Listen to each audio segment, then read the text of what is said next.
Hi అండి. మేము ఈరోజు దర్వాజా అయితే నిలబెట్టామండి. మేము ఇందిరా మిల్లు కడుతున్నామండి. మొదటి విడతలో భాగంగా మాకు బేస్మెంట్ బిల్ ₹1,00,000 వచ్చాయండి. సో మేము ఇంకా నెక్స్ట్ ప్రాసెస్ అయితే స్టార్ట్ చేసామండి.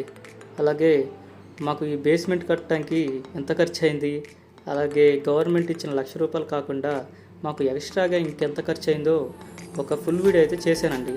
ఛానల్లోకి వెళ్ళి చెక్ చేయండి. మీకు ఆ వీడియో నచ్చినట్లయితే ఒక లైక్ చేసి కామెంట్ చేయండి. మీకు ఆ వీడియో ఎలా అనిపించిందో, అలాగే మీకు ఏమన్నా డౌట్స్ ఉన్నా కానీ ఆ వీడియో కింద అయితే కామెంట్ చేయండి. నేను నెక్స్ట్ వీడియోలో ఆ కామెంట్స్కి రిప్లై అండ్ ఈ డౌట్స్ అనేవి తీరుస్తానండి. మేము సిమెంట్ దర్వాజాలు మరియు సిమెంట్ కిటికీలు అయితే యూజ్ చేసామండి. ఎందుకంటే టేక్ వుడ్ పెట్టుకోవచ్చు, కానీ అది ఫ్యూచర్లో చెదలు పడుతుందని సిమెంట్ అయితే వాడామండి. మాకు సింహద్వారం దర్వాజా అయితే 2,500 వరకు పడిందండి. అలాగే 3 కణాల కిటికీ 3,500 పడింది. 2 కణాల కిటికీ అయితే ఒక 2,000 వరకు పడిందండి. మీకు ఈ ఇన్ఫర్మేషన్ నచ్చినట్లయితే ఒక లైక్ అండ్ కామెంట్ చేయండి. అలాగే నా ఫర్దర్ వీడియోస్ మిస్ అవ్వకుండా ఉండాలంటే ప్లీజ్ సబ్స్క్రైబ్ చేయండి.